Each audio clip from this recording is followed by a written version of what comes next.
kesempatan kepada saya untuk membagikan firman Tuhan. Tema ini cukup penting bagi kita, kendati di dalam Alkitab memang secara fokus tidak dibahas atau tidak ada fokus yang temanya tentang mengasuh dan memelihara anak. Tetapi Bapak Ibu Saudara sekalian, kita melihat bahwa sebetulnya mulai sejak perjanjian lama sampai perjanjian baru, tema ini atau bagaimana memelihara anak itu betul-betul diperhatikan. Salomo dia selalu berkata, hai anakku ya, di dalam surat-surat Amsal yang Salomo selalu berkata seperti itu. Kemudian budaya orang Israel yaitu bahwa keluarga atau melihara anak itu adalah sesuatu yang sangat penting, sesuatu yang sangat hakiki dalam kehidupan orang Israel. Dibawa sampai saat ini sehingga sekarang ini orang-orang Yahudi Ortodoks itu betul-betul sangat berhasil di dalam mengasuh anak-anaknya sangat berhasil. Nah, Tuhan Yesus juga senang sama anak-anak ya. Tuhan Yesus mengatakan anak-anak itu biarkan datang kepadaku ya. Jadi dalam berbagai kesempatan Yesus juga menyampaikan tentang pentingnya memelihara anak-anak. Nah, saudara-saudara sekalian, saya senang karena judulnya ini Gospel or Bible Principles. Jadi prinsipnya ya, jadi bukan sesuatu yang aplikasi yang sangat bervariasi dari satu daerah ke daerah lain, satu negara ke negara lain, setiap keluarga mempunyai cara yang berbeda-beda, tapi prinsipnya yang paling penting. Jadi dasarnya, principlesnya, fondasinya itu yang paling penting. Sehingga judul ini memang diangkat Gospel Principles in Parenting atau Parenting ya. Jadi itu yang akan kita lihat pada hari ini. Nah, mari kita membuka kitab kita. Nah, pertama kita akan membaca dari Lukas pasal 2 ayat 21 dan 22. Lukas pasal 2 ayat 21 dan 22. Kita saudara sekalian, kita akan agak cepat membaca beberapa ayat dan semuanya diambil dari kitab Injil Lukas ya. Lukas pasal 2 ayat 21 sampai 22 mengatakan begini. Dan ketika genap 8 hari dan ia harus disunatkan, ini Tuhan Yesus ini ya, Yesus harus disunatkan. Ia diberi nama Yesus, yaitu nama yang disebut oleh malaikat sebelum ia dikandung ibunya. Dan ketika genap waktu pentahiran menurut hukum Taurat Musa, mereka membawa dia ke Yerusalem untuk menyerahkannya kepada Tuhan. Nah, saudara-saudara sekalian, ayat ini mengatakan bahwa pada usia 8 hari Yesus itu dibaptis. Ya, Yesus dibaptis pada usia 8 hari. Lalu kemudian kalau Anda perhatikan ayat 22, ketika genap waktu pentahiran. Nah, pentahiran di sini ini adalah pentahiran Maria, ibu Yesus. Jadi Maria berdasarkan budaya Yahudi, ketika seseorang telah melahirkan, maka apabila dia melahirkan anak laki-laki, 33 hari setelah dia melahirkan itu adalah hari yang tepat untuk dia disucikan kembali. Jadi disucikan kenapa? Karena dianggap bahwa secara fisikal ya, proses yang disebut dengan bleeding dan sebagainya itu sudah selesai. Jadi dia sudah bisa dipurifikasi, dimurnikan kembali, disucikan kembali. Dan biasanya mereka harus berangkat ke Yerusalem. Jadi itu budaya pada saat itu. Nah, saudara-saudara perhatikan bahwa saat mereka pergi ke Yerusalem itu usia Yesus ya kira-kira 1 bulan ya, kira-kira 1 bulan. Jadi Alkitab mengatakan masa pentahiran di ayat 22 ini usia Yesus kira-kira 1 bulan. Mari kita baca pasal 2 ayat 39. Pasal 2 ayat 39 ya mengatakan begini. Dan setelah semua yang harus dilakukan menurut hukum Taurat, dan setelah selesai semua yang harus dilakukan menurut hukum Tuhan, kembalilah mereka ke kota kediamannya, yaitu kota Nazaret di Galilea. Anak itu bertambah besar, menjadi kuat, penuh hikmat, dan kasih karunia Allah ada padanya. Jadi di ayat ini 239 dan 40 ini adalah bagian satu perikop dari ayat tadi yang kita baca bahwa mereka dibawa ke Yerusalem. Dan kemudian ayat 39 mengatakan setelah itu anak yang berumur 1 bulan itu dibawa pulang. Nah, saudara perhatikan ini. Setelah selesai semua yang sudah dilakukan tersebut, kembalilah mereka ke kota kediamannya, yaitu kota Nazaret. Kemudian ayat 40 mengatakan, anak itu bertambah besar, ya, anak itu bertambah besar, menjadi kuat. Jadi dia growing physically, ya, secara fisik dia bertambah kuat. Tetapi juga dikatakan penuh hikmat. Jadi dia juga growing spiritually, ya, growing physically dan growing spiritually.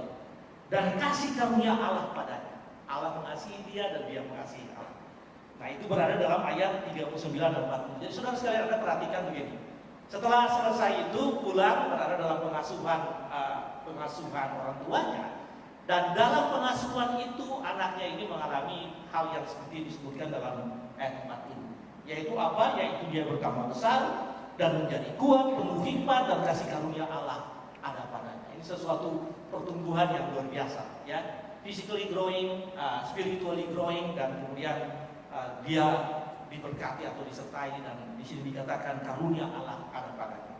Nah, sekarang kita baca di ayat 42. Kalau tadi ayat 40, sekarang saudara perhatikan ayat 42. Ayat 42 mengatakan begini.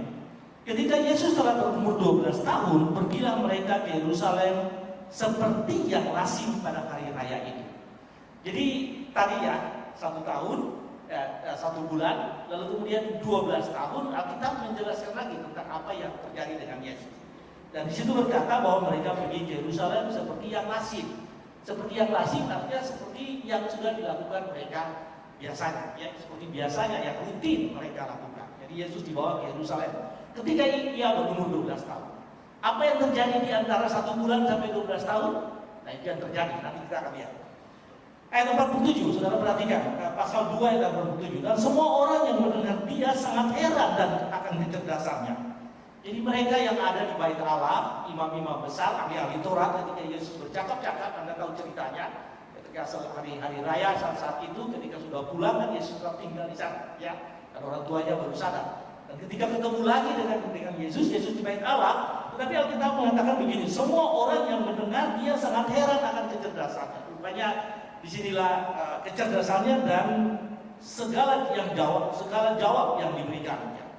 Jadi Tuhan Yesus bertumbuh dalam kecerdasan, ya, dia berkembang dalam kecerdasan.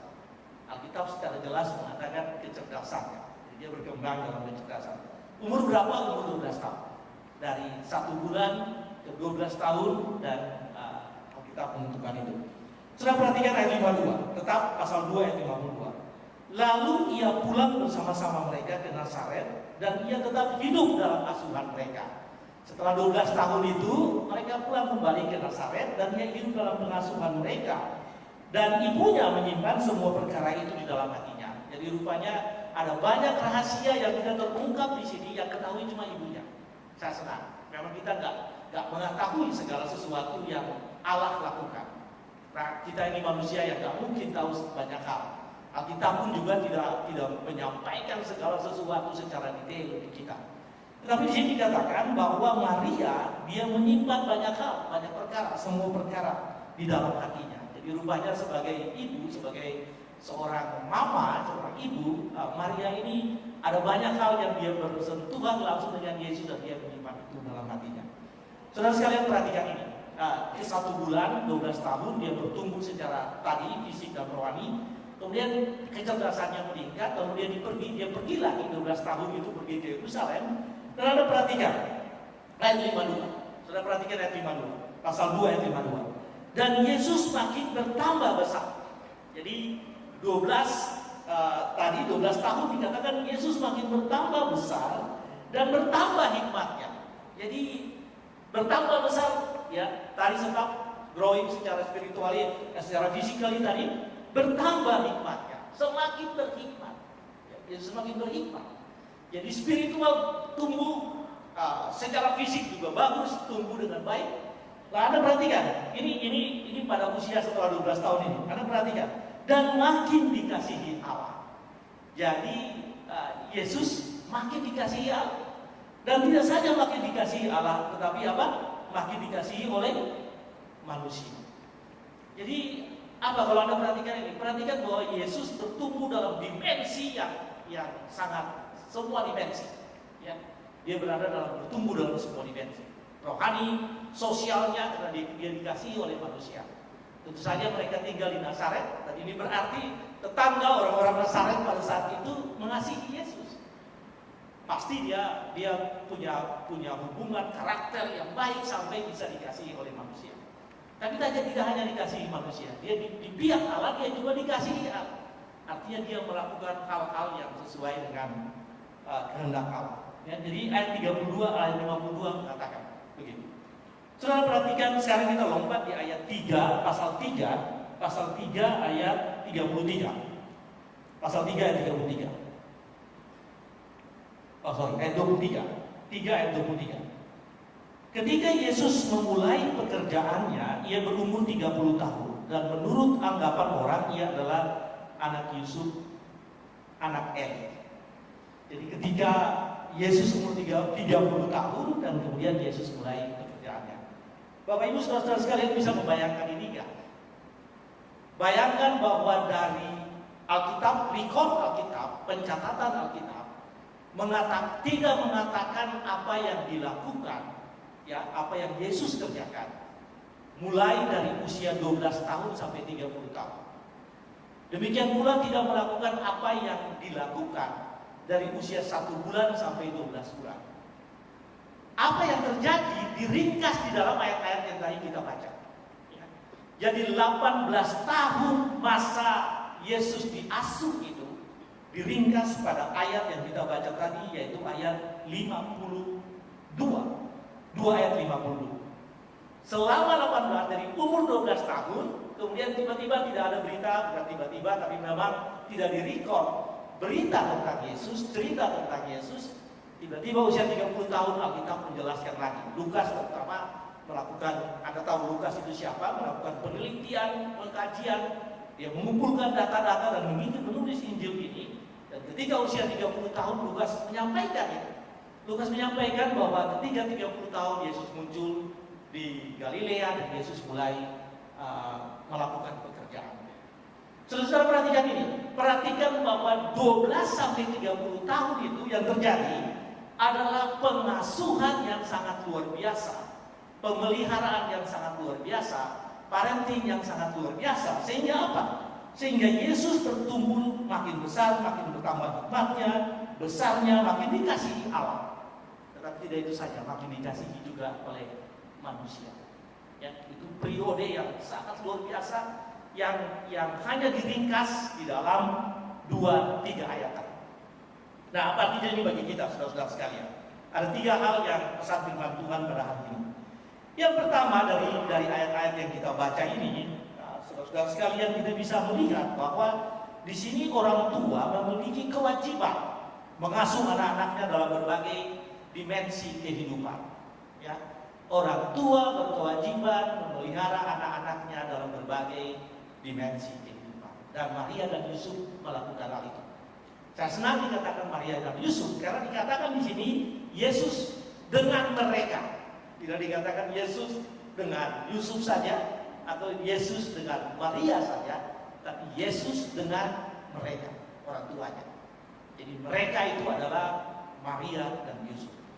Dan Maria dan Yusuf di sini memang tidak terungkap, tapi dari ayat-ayat tadi saudara sekalian Anda bisa melihat bahwa pengasuhan itu sedemikian rupa sehingga Yesus berkembang dalam berbagai dimensi kehidupannya. Dan secara fisik, secara rohani, secara sosial, secara emosional, sehingga Yesus menjadi orang yang siap, dewasa, 30 tahun dan turun ke dalam pekerjaannya. Di sini disebutkan pekerjaannya, yaitu pelayanan. Nah, Bapak Ibu saudara sekalian, memang anak pemeliharaan atau parenting itu harus di dalam berbagai dimensi. Adalah salah kalau kita hanya memperhatikan satu dimensi saja. Parenting harus berbagai dimensi. Dan jangan Anda membiarkan anak-anak Anda hanya bertumbuh dalam satu dimensi, harus dalam semua dimensi. Ya. Saya membayangkan bahwa supaya bisa tumbuh dalam berbagai dimensi, maka dia harus terekspos. Anak-anak kita itu harus terekspos terhadap dimensi-dimensi itu. Ya, kalau hanya tinggal di dalam kelompoknya sendiri dan tidak terekspos kepada yang lain, maka dia akan sulit nanti ketika berhadapan dengan dunia atau realitas ya yang sebenarnya. Akan sulit untuk dia mendapatkan itu. Ada banyak ibu-ibu ya yang memutuskan, kebetulan banyak kan ibu-ibu di sini ya, perempuan ya, ada banyak ibu-ibu yang memutuskan untuk bekerja di rumah untuk mengasuh anak ya, karena tanggung jawab. Tapi juga belakangan ini ada banyak adik kandung saya yang paling kecil, suaminya memutuskan berhenti kerja dan bekerja di rumah, lalu dia mengasuh anak. Tapi ada banyak orang kita lihat, tergantung dari kondisinya, tergantung dari berbagai pertimbangan. Tetapi keputusan-keputusan yang dilakukan supaya apa? Supaya pemeliharaan anak bisa dilakukan dengan baik dan semua dimensi itu bisa dicapai. Ya, semua dimensi itu bisa dicapai. Jadi prinsip yang pertama yaitu bahwa anak harus bertumbuh di dalam berbagai dimensi. Adalah salah kalau kita hanya memikirkan anak bertumbuh secara edukasi, pendidikan saja, lalu kita mengabaikan yang lain. Begitupun juga secara fisik, secara emosi, secara sosial tadi, secara sosial. Saudara-saudara sekalian, saya ketika anak saya SD, SPK Kristen, SD di tempat Katolik, SMP di Katolik. Ketika masuk SMA, anak saya sudah dewasa, sudah 30, sudah menikah, 30 dan 28 tahun usia mereka. Tetapi saya mengambil keputusan, Pak ini di Bogor ini gimana? Kan sulit katanya untuk masuk sekolah negeri. Saya bilang kalian harus masuk sekolah negeri. Supaya apa? Supaya terekspos terhadap hal-hal yang di luar kelompok dan kemudian di sana mereka bisa belajar. Growing social. Ya. Jadi secara sosial juga dia harus berkawan, bertumbuh dan supaya bisa dengan mudah ya menghadapi dunia yang nyata. Saudara-saudara sekalian, Alkitab pada hari ini meminta Anda untuk bertanggung jawab penuh dengan mengasuh anak dalam berbagai dimensi tadi.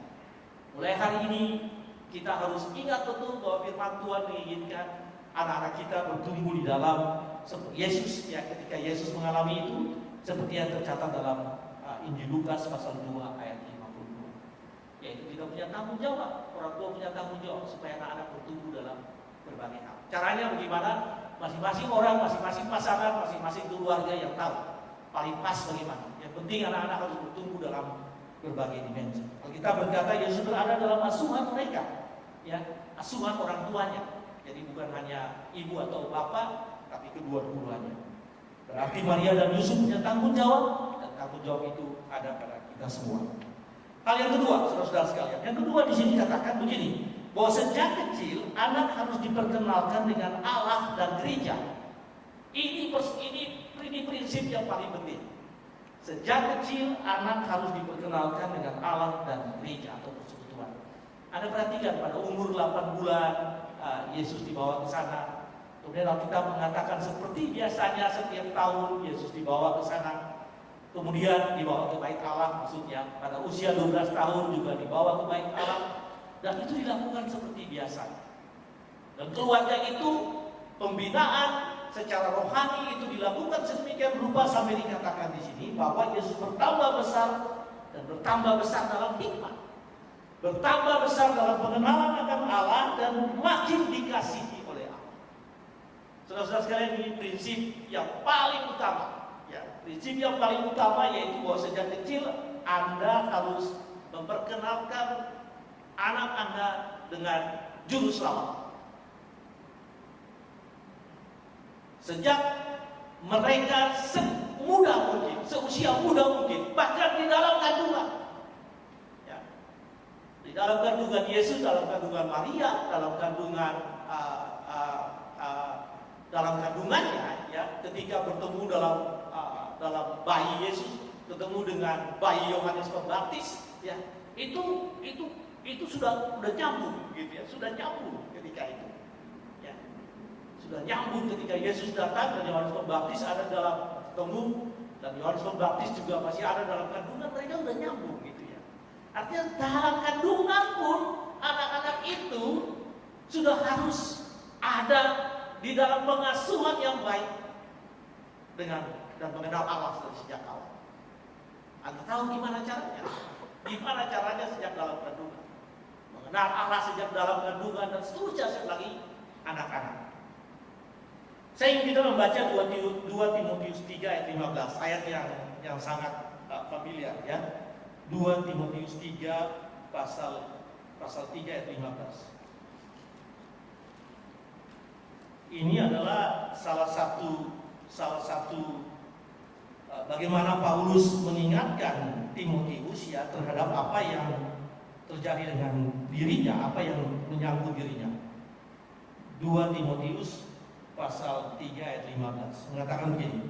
Ingatlah juga bahwa dari kecil engkau sudah mengenal kitab suci. Saya senang sekali ini. Dari kecil kamu sudah mengenal Alkitab. Ya, itu Paulus gitu. Dari kecil kamu sudah mengenal kitab suci yang dapat memberikan hikmat kepadamu dan menuntun engkau kepada keselamatan oleh iman kepada Kristus Yesus. Jadi sejak kecil Timotius sudah dikenalkan terhadap kitab suci dan terhadap Yesus sebagai juru selamat sejak kecil. Kalau Anda perhatikan di 2 Timotius 1 ayat 5, kalau kita lihat di depannya 2 Timotius 1 ayat 5 dikatakan begini. Sebab aku teringat, maksudnya Paulus, akan imanmu yang tulus ikhlas. 2 Timotius 1 ayat 5, yaitu iman yang pertama-tama hidup di dalam nenekmu Lois dan dalam ibumu Eunike, ya, yang aku yakin hidup juga di dalam diri.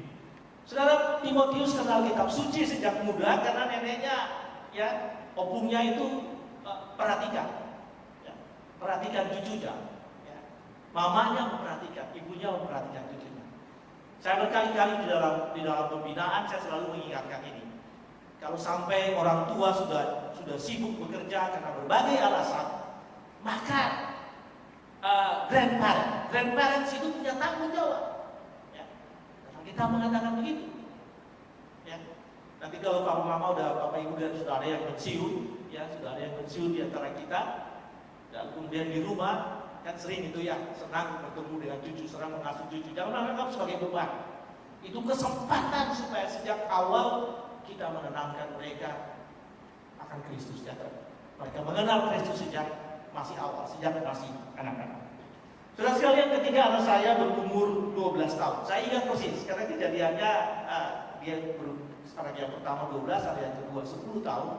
Tadi saya sebut mereka sekarang sudah menikah 30 dan 28, jadi ini sekian tahun yang lalu. Lalu tugas saya setiap hari sebelum ke kantor saya antar mereka dulu ke sekolah. Dan suatu saat saya tanya, saya panggil Pak, Tuhan Yesus itu siapa? Kemudian si mbaknya jawab, Tuhan Yesus itu Allah. Lalu dia Allah dan dialah yang menyelamatkan saya. Itu kata anak saya. Dialah yang menyelamatkan saya sebagai pribadi, Bapak. Jadi Tuhan Yesus adalah juru selamat saya. Tadi dia begitu ya. Usia 12 tahun. Saya cukup kaget kalau saya tanya ke adiknya, kalau adik gimana? Oh ya, adik sama, Pak. Ya. Saya senang sekali karena bagi saya tugas parenting menjadi lebih mudah.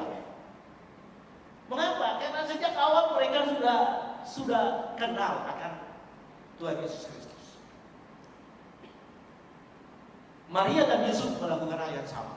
Sejak awal memperkenalkan Yesus, membawa Yesus ke gereja, membawa Yesus ke persekutuan. Bapak Ibu, kalau Anda nggak bawa anak-anak Anda ya, kalau nanti yang masih bujangan sudah menikah juga, kalau Anda nggak memperhatikan mereka dan membawa mereka ke sekolah minggu, maka Anda nggak melakukan tanggung jawab yang paling penting. Yaitu apa? Yaitu memperkenalkan anak-anak kita dengan Tuhan Yesus. Jadi harus itu diutamakan. Tadi Paulus berkata begini, sejak kecil engkau sudah mengenal kitab suci. Saya nggak tahu saudara memperkenalkan buku apa kepada anak-anak Anda. Buku apa yang mereka perkenalkan sejak kecil? Ada buku yang lain, ada buku pelajaran, ada buku bacaan yang bagus-bagus. Tapi Alkitab jangan dilupakan. Ya. Hari ini firman Tuhan mengatakan begini, Anda harus mengajar Yesus kepada anak-anak Anda. Kalau bapaknya, mamanya nggak bisa ya bapaknya. Kalau papanya nggak bisa ya harus mamanya. Ya. Lalu kemudian mengajari itu.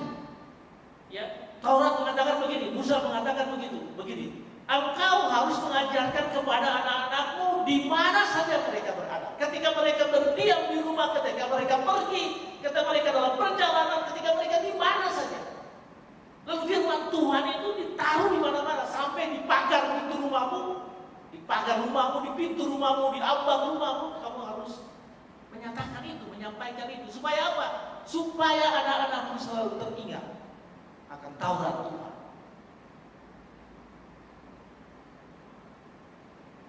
Ada banyak hal yang bisa dilakukan Bapak dan Ibu, tapi hadiah Alkitab kepada anak dan mengajar mereka membaca Alkitab sejak masih muda, mencintai Alkitab sejak masih muda adalah gospel principles in parenting. Itu prinsip yang paling utama dalam parenting. Sejak muda sudah memperkenalkan dengan Tuhan Yesus, sejak muda sudah membaca Alkitab. Tuhan berkati Anda dalam hal ini. Yang ketiga, yang terakhir adalah bahwa rumah adalah tempat pengasuhan yang paling utama. Bapak Ibu sekali lagi, rumah adalah tempat pengasuhan yang paling utama. Saya senang itu karena dalam Alkitab tadi, dalam bacaan kita tadi dikatakan begini, bahwa setelah 1 bulan itu Yesus dibawa balik ke rumah mereka di Nazaret. Ya. Setelah 12 tahun itu, Yesus juga dibawa kembali ke rumah mereka di Nazaret. Dan pada usia 30 tahun dia meninggalkan rumahnya untuk mulai bekerja. Bapak Ibu, rumah adalah tempat pembinaan yang paling utama. Rumah adalah tempat pembinaan yang paling utama. Jadi Bapak dan Ibu harus membuat suasana rumah itu sedemikian rupa supaya memang di sana anak-anak itu bertumbuh dalam berbagai dimensi tadi. Ya, itu harus dilakukan. Rumah harus dibuat menarik. Saya kebetulan saudara sekalian zaman Gus Dur dulu jadi presiden. Kemudian Gus Dur kan adalah salah satu members dari namanya Shimon Peres Foundation. Shimon Peres Foundation. Lalu kemudian entah bagaimana diseleksi dan akhirnya saya dikirim dengan salah satu orang dari wartawan media Indonesia untuk pergi belajar. Cukup lama belajar ini, bukan belajar degree, bukan belajar di sana, dan punya kesempatan pergi ke Nazaret yang namanya rumah Tuhan Yesus, rumah Maria, rumah Yusuf dan rumah Tuhan Yesus. Jadi karena mungkin proses macam-macamnya, jadi rumah itu dievakuasi, digali ya, lalu kemudian dia berada agak bawah di gunung, tapi ya agak bawah. Saya sempat mengeksplor banyak hal di dalam rumah itu, dan saya sangat terkesan karena tempat itu dibuat home, bukan house tapi home, dibuat sedemikian rupa sampai, lalu saya bayangkan waktu itu, oh disinilah Tuhan Yesus dididik oleh Yusuf dan Maria yang ada di atas puncak kota Nazaret, sehingga dengan mudah bisa menjangkau tempat-tempat lain di kota Nazaret itu. Saya bayangkan, ya hanya sekian kilometer dari Galilea. Saya bayangkan itu Yusuf menggunakan rumahnya itu untuk mendidik anaknya atau anak-anaknya. Ya, saudara-saudara Yesus yang lain kan masih ada, untuk mendidik mereka di anak-anak itu bertumbuh. Bapak Ibu sekalian, rumah adalah tempat pembelajaran. Anda bisa mengandalkan ibu guru, bapak guru di sekolah, ya. Tapi anak-anak juga harus dapat pembelajaran yang baik di rumah. Anak saya dia bilang, my best mathematics teacher is my mom. Yeah. The best mathematical teacher in the world is my mom. Gitu. Kenapa? Karena ya istri saya itu ngajarin matematika dulu, anak tempat pembelajaran sampai dia growing, ya punya secara ilmiah, secara kemampuan intelektual juga berkembang, growing intellectually, ya itu juga berkembang. Jadi saya ingin sampaikan bahwa gunakan rumah sebaik-baiknya. Rumah adalah tempat pembinaan. Ketika anak saya masih hidup bersama saya, ya kami beribadah. Kalau baca Alkitab harus setiap hari, tapi beribadah itu seminggu sekali. Kami beribadah setiap minggu. jadikan rumah sebagai altar. Ya, kawan-kawan dari Bali itu di setiap rumahnya ada altar, ya, altar untuk memuji Tuhan dan beribadah. Dan kepada Anda yang masih muda-muda, yang masih punya anak-anak yang masih kecil, jadikan rumah tempat ibadah, rumah tempat pembelajaran. Dan yang terakhir, saudara-saudara sekalian, saya nggak tahu Anda masih punya orang tua nggak, tapi yang namanya parent itu melekat sampai kita dewasa. Ya, Yesus sampai usia 30 tahun baru pergi. Jadi setelah tamat SD tadi kalau 12 tahun ya kembali tetap hidup meskipun sudah SMP dan SMA masih tetap hidup patuh pada orang tua. Ya, orang tua masih mengajarkan. Tetapi kita pun ini masih punya orang tua. Ya, Anda pun masih punya orang tua. Kasihlah orang tuamu. Ya, karena mereka masih orang tua dan status sebagai parents itu nggak akan lenyap meskipun kita udah dewasa. Kalau kita punya orang tua masih hidup, cintailah orang tua kita, dengarlah orang tua kita. Mazmur katakan maka usiamu, Amsal katakan kalau kamu mengasihi maka kamu mempunyai umur yang panjang. Nah, saudara-saudara sekalian, sebagai kesimpulan, Yesus mengalami dan diasuh dipelihara dengan baik oleh orang tuanya. Marilah kita memohon kekuatan dari Yesus. Karena Yesus mengalami itu, marilah kita memohon. Dia Allah, dia adalah Allah. Tapi sebagai anak-anak dulu dia juga diasuh dengan baik. Maka hanya Anda mendapat kekuatan dari Tuhan Yesus untuk menjadi parents yang baik. Menjadi proses ya, membawa anak-anak kita dalam proses parenting dengan baik. Tuhan berkati kita semua. Amin.